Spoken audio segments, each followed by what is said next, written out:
काही आकडे सांगितले 2017च्या आधी पिंपरी चिंचवड पालिकेत 4844 कोटीच्या किट होत्या.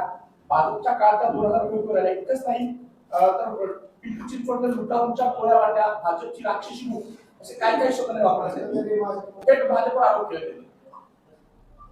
मी त्यांना 2017 ते 2022 मध्ये पिंपरी चिंचवड मध्ये काय काय डेव्हलपमेंट झाले याची यादी पाठवू शकतो. जे काही ठेवी त्यांनी काढल्या असतील किंवा जो काही इन्व्हेस्टमेंट केला असेल, केंद्र सरकारच्या योजनेला काही शेअरिंग करायचं असतं, कॉस्ट शेअरिंग. राज्य सरकारची योजना घ्यायची असेल तर कॉस्ट शेअरिंग करायला लागतं.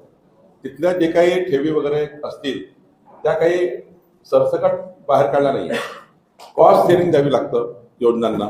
40%, 60%, 30%, 40% त्या योजनाचं कॉस्ट शेअरिंग आहे.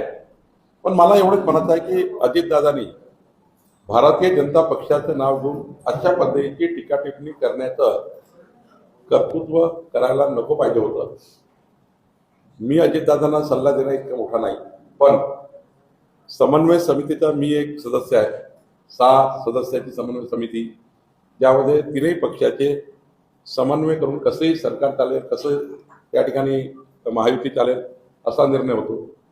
त्या बैठकीमध्ये सहजपणे निर्णय झाला आहे की महायुतीच्या कुठल्याही नेत्यांनी, कुठल्याही मंत्र्यांनी, आमदार खासदारांनी, लोकप्रतिनिधींनी मित्र पक्षावर कुठलेही मतभेद आणि मनभेद होणार नाही अशी टीका करायची नाही. मला अजितदादाकडनं महायुतीतल्या समन्वय समितीत झालेल्या एकंदरीत निर्णयाची ते या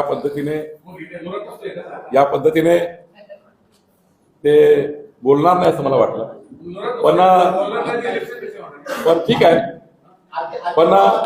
पण माननीय मुख्यमंत्री देवेंद्र फडणवीसजींनी कायम हा आमचा महायुतीचा निर्णय त्यांनी अंमलात आणला.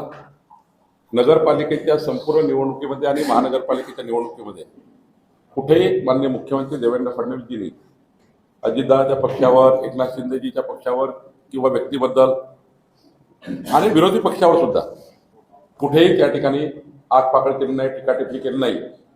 आता जे लोक आमच्यावर टीका टिप्पणी करतायत, तिथे आपण गेलो